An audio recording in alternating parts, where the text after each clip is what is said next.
founder of Halloween Year-Rounc, and today I'm talking about a director who is very near and dear to my heart. A director who is actually very local to me. I'm talking, of course, about M. Night Shyamalan.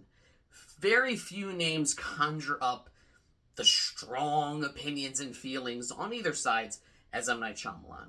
The guy went from being called the next Spielberg because of the success of Sixth Sense to basically becoming a punchline in like the 2000s, early 2010s, to kind of making a comeback to now kind of being celebrated. I've always respected him in the sense that he's a local guy. He grew up in the area. I'm from the Philly area. I love that he always shoots his movies here. I know he has a rule that he won't film a movie, for the most part, that like he can't commute back to his house and like it has to be within 45 minutes of where he lives. So I respect that. I also know people in the film community that have worked on his sets, and all of them have said he's the nicest person ever. He's an excellent, boss and director to work for. He's not a tyrant of a director. He's very collaborative and just an overall really good guy. So we gotta talk about his filmography because there are ups and downs and quite a few of them. So, with the release of Trap, which I'll get to, I wanted to go back and look at his filmography as a whole. Kind of start from the lowest and kind of work our way up. So, this will be a full ranking of every M. Night Shyamalan movie. Please note, I will not be getting into the earlier stuff he did in the 90s. I know he did like a semi-autobiographical drama. I know he wrote Stuart Little. Didn't direct, but wrote. So I'm only focused on the Sixth Sense onward because they're kind of all in the same genre, and that's kind of what he's best known for. I'm not going to try and judge his earlier work when I think he was still, just as a director, kind of up and coming and had, was still very amateur. So we're starting with the Sixth Sense. Well, actually, we're starting with the lowest one, and that is number 14, After Earth. Everything in this movie has evolved to kill audience interest. Look, M. Night had his low point, and 2013, when After Earth comes out, that's right during that low point. It was so bad that the studio didn't even put his name on the marketing.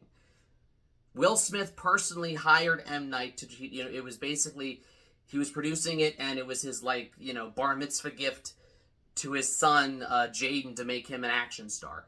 Didn't work. But Will Smith, another fellow Philly guy, obligatory Chris Rock, Oscar slap joke, hired M. Night because he wanted to do it. But the studio didn't feel confident enough in M. Night's marketability at that time, and this movie really shows why. There are Shyamalan movies that are so bad they're hilarious, and then there's After Earth. The movie is just, it's dull. It's Will Smith, again, one of the most charismatic actors of his generation, but he's intentionally holding back. He's intentionally being as boring and dull as he can to give Jaden the spotlight. And I'm sorry, but he just doesn't have it. So this movie, it certainly has Shyamalan's isms here and there, like the awkward way people talk. Character names like Cypher Rage. But I don't blame M. Night fully for this. I think Will Smith had a large hand to play in this movie's failure. But out of all of his movies, this one just bores me.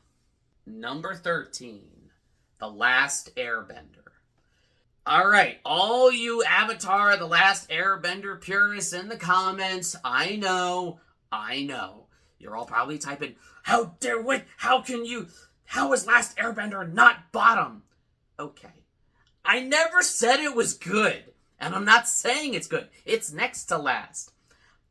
I never really watched Avatar The Last Airbender. I only saw the movie, so I didn't have that personal, stake in it. I can understand why someone who did, this movie's even worse, because it's such a terrible adaptation.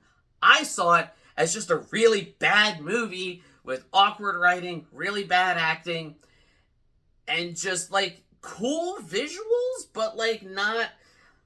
You've got, earthbenders surrounded by dirt and rocks, and they're like doing all these like karate moves to move one stone a little bit. It's just, there's something hilarious to that. And honestly, this is the only reason why I put Last Airbender slightly above After Earth, because Last Airbender is so bad, I at least laugh at times at how bad it is. Whereas, as I said earlier, After Earth just bores me. So no, this is not a good movie. And from what I heard from the diehard, TV show fans, it's a really bad adaptation. So these are like really the next one. The next one I'm going to talk about, and these two movies kind of occupy like the bottom three, and then there is a significant increase from there. Number 12, The Happening.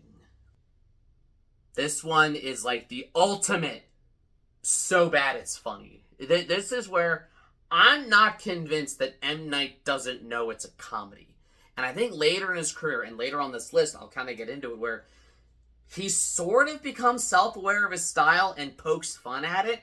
But here, I think, was peak M. Night in his downward spiral. It's a dumb movie. I don't want to rehash what, like, every other critic and YouTuber has already said about it. Yes, it's silly that they're running from plants. Yes, Mark Wahlberg, what is he doing? What? No. There's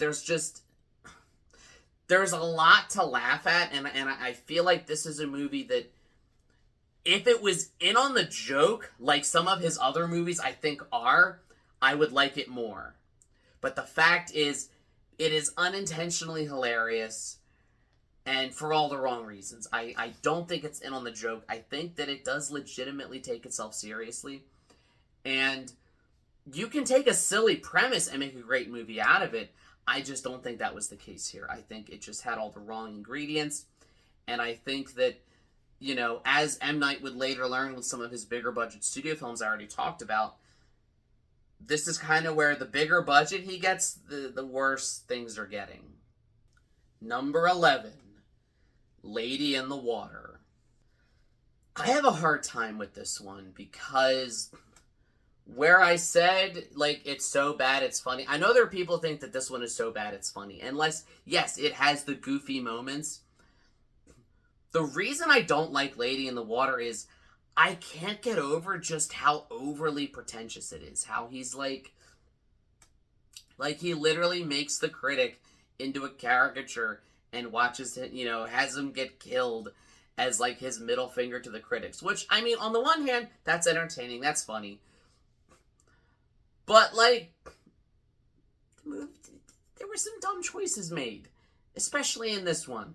I think that this is where it starts, that every idea he has, he thinks is gold, and he just runs with it. I mean, this is the movie that, he switched studios for, because, Buena Vista didn't, they're like, you sure about this? And he was, like, so offended that he moved to the other studio. I think he moved to Warner Brothers.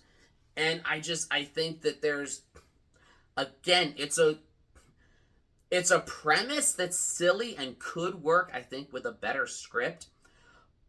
But his isms are too in their own way here. And I think he thinks too highly of himself here. Especially given the fact that he casts himself as this world-changing, profound writer who will be martyred for what he writes. It's one thing for a movie to have themes. It's another for the auteur to beat the audience over the head with the themes. Look how important this is. Look how self-important I am. And I think that Lady in the Water, if we're looking at the trajectory of the movie, where his career kind of spiraled, it began with Lady in the Water, and then it just kind of went, like, that's where it is, and then it was, like, Happening, Last Airbender, After Earth. And you can actually, like, watch the chronology in reverse order on this list. Number 10, Glass. Without a doubt, this was the one I think that we were all anticipating the most. I'm a huge fan of Unbreakable. When Split ended, like, oh, it's a secret sequel to Unbreakable. The anticipation was high. We're going to have Bruce Willis back. We're going to have Samuel L. Jackson as Elijah back. David Dunn's gonna go up against, James McAvoy. They're gonna fight. This is gonna be the culmination of what he started with Unbreakable.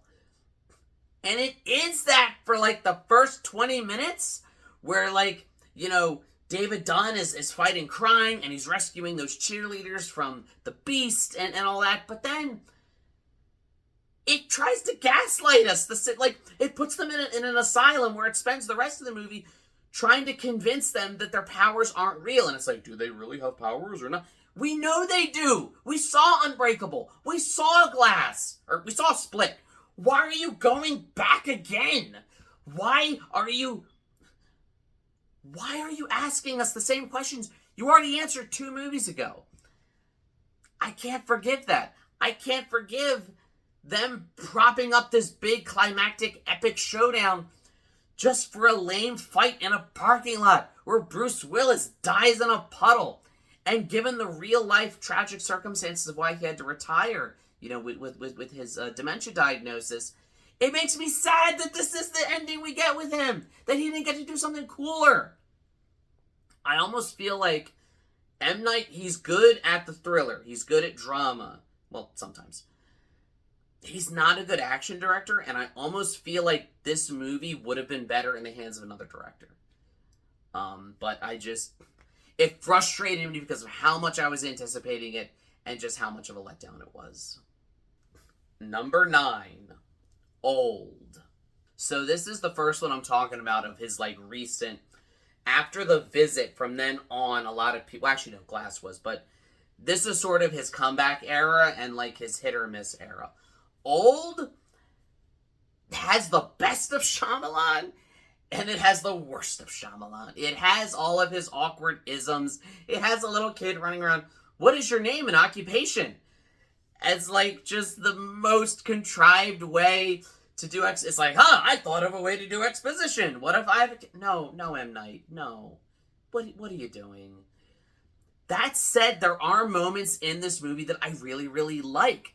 I think that this is since his earlier days, this is the first movie that I think really gets its thematic tone right. The horrors of aging, the tragedy and anxiety and sort of regret we see. As I'm a father, my kids are 5 and 3, and they're growing up before my eyes, and the idea of them growing up too fast, the way this movie kind of runs with it, that freaks me out on an existential level. And I think the movie does a really good job with that.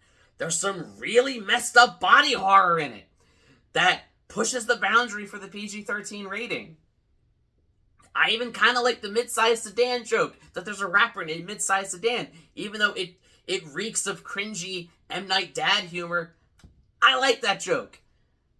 I just wish that it ended 20 minutes early. If you had just ended with oh, okay, this experiment was a success, okay, and that's it. But the fact that it lingers and it's these scientists have to try to justify to the audience why they're doing it, and then randomly this cop calls someone and they arrest, all of this happens in such a kind of a rushed, contrived, it's I don't even know what I'm saying. I really like the first hour and a half. If it just ended a little bit sooner, I think this movie would be higher on the list. Number 8, Trap.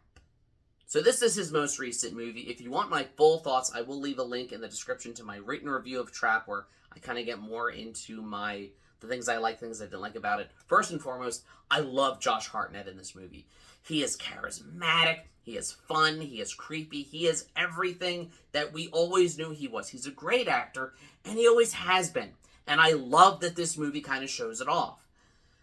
Yes, it's ridiculous, and I think that that's the police and FBI are using this 20,000 person concert to trap a potential serial killer. Hope nothing goes wrong.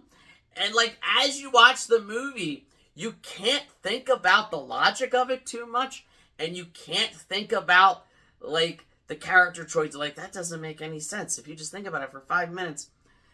But where this movie differs from, say, something like The Happening or something like Lady in the Water is, this is the first time, or at least one of the first times, that It feels like M. Night's in on the joke. It feels like the movie knows it's meant to be schlocky. It knows it's a B movie, and it kind of owns it. So, is Trap a great movie? No. Is it a terrible movie? Well, not quite. It's definitely a dumb movie for a lot of it, but that doesn't mean I didn't have fun with it. And again, not laughing at it. It felt like the movie was laughing with me. And that's all I'll say about that. Number 7, Knock at the Cabin. I had a really hard time between where to put this one because, like with Old, I think it lingers on a little bit too long, where it kind of like spoon feeds the audience, its ultimate thesis at the end. But it doesn't feel as forced as Old did. And I cannot stress this enough. I really, really like the dynamic between the characters and the actors. This might be my favorite performance by Dave Bautista. More than in Guardians of the Galaxy. More than in Army of the Dead. I love the conflict in him here. That he feels like he's genuinely a good guy. And he's horrified that he has to do this. But he absolutely believes it is necessary to save the world. I'm also a huge fan of when you take something that's like a big global external issue and you kind of make it all take place in a small place. Like you're taking these big world-changing, world-ending events, but it all takes place in this cabin with this family and these, home invaders. So, philosophically, I thought it was doing some really interesting things. And even though while it does spoon feed like, oh, it's the 4 Horsemen of the Apocalypse, I still think there's more to draw from it and more you can kind of look into with it that it doesn't spoon feed you. So that's why this one ranked kind of more middle ground than I guess Old did, or why it's slightly above Old. Number 6, The Visit. In a lot of ways, this was M. Night's comeback. He had just done After Earth. It bombed. It had one of the biggest drops from the first to second weekend of the box office because the word of mouth was so terrible. And this is where M. Night realized that this is where I gained respect for him again. He went indie. He used his own money to finance it. It's a low budget. I think it only costs like $5 million or something like that. It's with Blumhouse. It's him putting his own money up on the line and realizing that he works better with those limitations.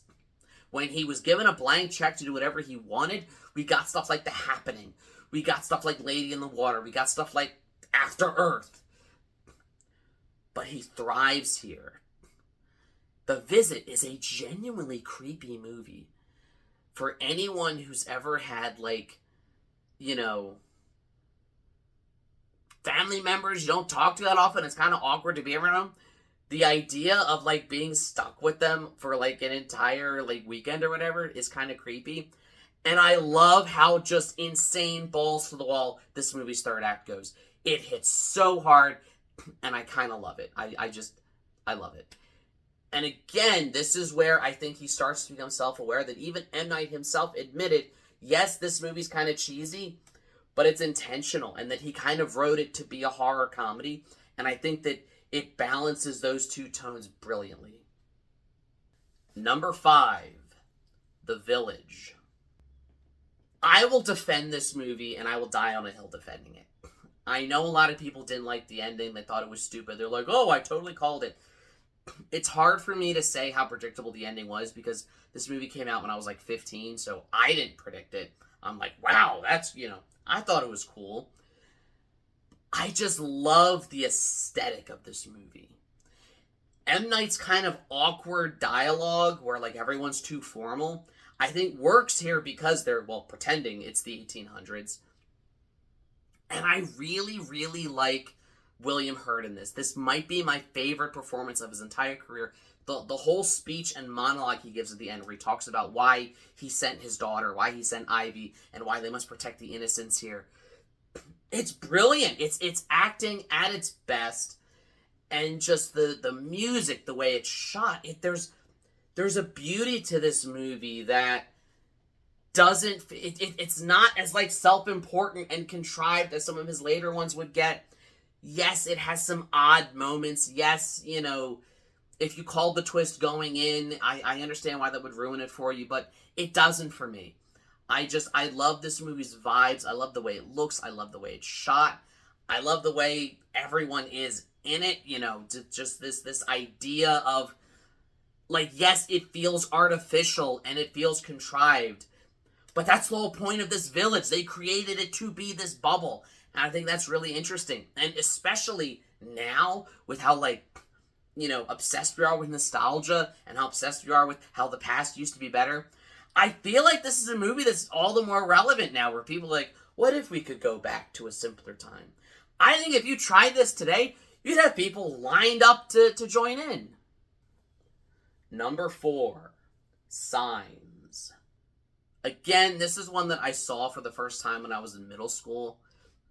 I've always really liked it. I know it has, yes, if you think about it too hard about, well, the aliens and, why would they land on a planet with water? Okay, maybe they did bad reconnaissance. I don't know. But what I love about this movie is it is so suspenseful. Everything from the James Newton Howard score, from the opening credits, to that scene of the alien on, the home video from the birthday party in Brazil that Joaquin Phoenix is watching. Tell me that did not traumatize you as a kid, because I happen to know an entire generation was traumatized by that scene. Out of all the movies he's ever done, I think this is the one that does the suspense the best. Yes, it's kind of awkward that it has Mel Gibson, and, now that he was always a psycho, but now we, just know how much of a psycho he was. He gives a good performance, and I really like the way it kind of all culminates together. The idea of the signs, and then, Joaquin Phoenix fighting the alien. I think it does a really good job of setting everything up and paying it off. Yes, of course, with any movie, if you think about the logic too hard, there's going to be things that don't add up. But I don't think that ruins Signs for me. Number 3, Split. This one came out of nowhere. I went into it expecting, a cool, isolated thriller. And it is. It works so well even before you get to the reveal at the end, which just makes it that much better. Because before that, all you have is this isolated, claustrophobic survival thriller about, these 3 girls, being held captive by James McAvoy, giving the performance of his career. How many characters does he play? And it's not just that he plays all these characters. It's that he jumps between them so seamlessly. You have actors that are like, I have to go full method, and you must address me as Mr. President, and you must do this, and no one can talk to me with this accent. Meanwhile, you've got McAvoy just jumping in and out. Each character is a pair of slippers that he can just easily, ease in and out of. So even before, the unbreakable reveal, I really love this movie. It's so effective. It's creepy. James McAvoy is scary. And it feels like it has real stakes because, spoilers, he starts killing them off one by one. And it's brutal and it's dark. And I feel like this is the darkest M. Night ever went. And I wanted to see that come back in Glass. But as much as he ruined David Dunn in Glass, he kind of takes the beast. He takes James McAvoy and turns him into, comedic relief almost in Glass. And it's this version of him is so scary and so effective. And I'll always love this movie. Number 2, The Sixth Sense. We have to talk about how this movie was, I know everyone's talked about it. Yes, it took the world by storm. It's up there with Psycho as probably the most famous film twist in history.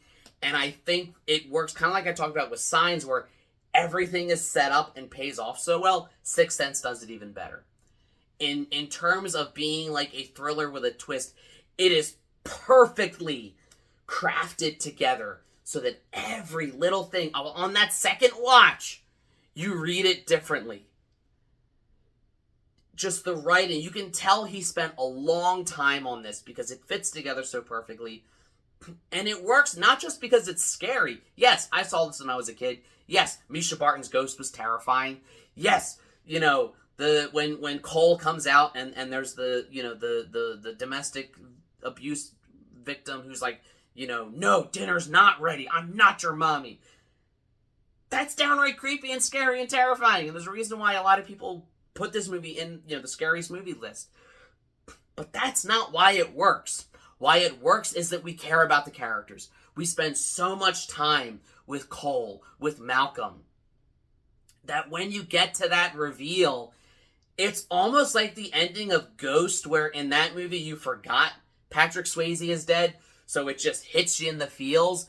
And here, you didn't know Bruce Willis was dead, so you're like, oh my god. Like, it takes everything you felt about the movie and changes it completely.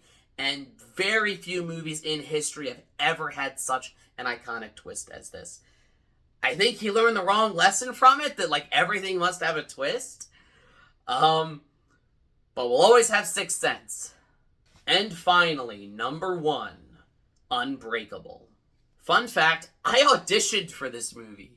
When I was about 10 years old, a casting call came out in the Philadelphia Inquirer. Told you, I'm from the Philly area. And it said they were looking for, boys about my age to audition for the new M. Night Shyamalan movie. I auditioned to play Bruce Willis' son. Obviously, I didn't get the part. Otherwise, I'd have a very different life now. But I love the way the movie turned out. And, I guess it was all for the best. Though, I gotta point out, when we auditioned, we came in and they brought us in 5 at a time to meet the casting director. And they were like, do you have any acting experience?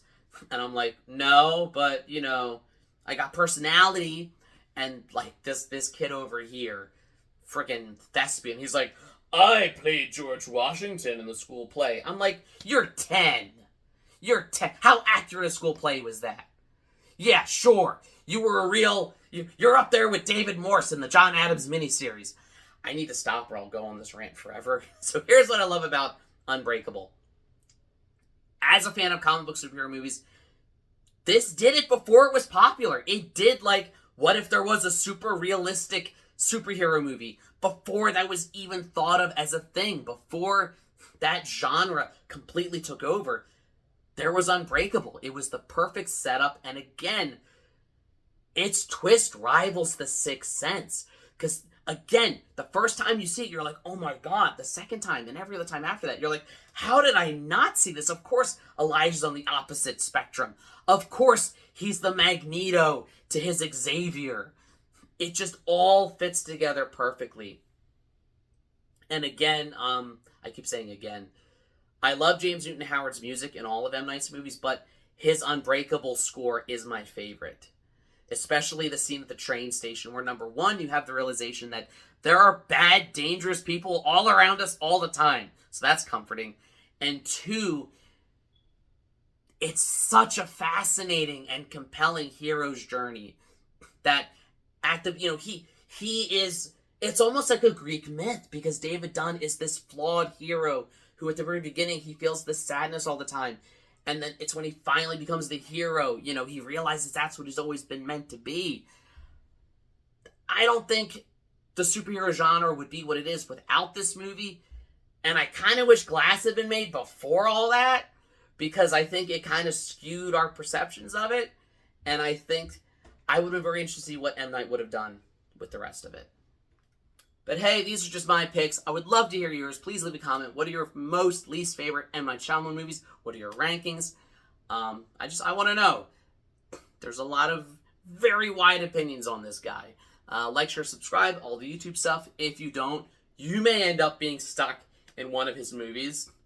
And it might not even be one of the good ones. And as always, every day is Halloween.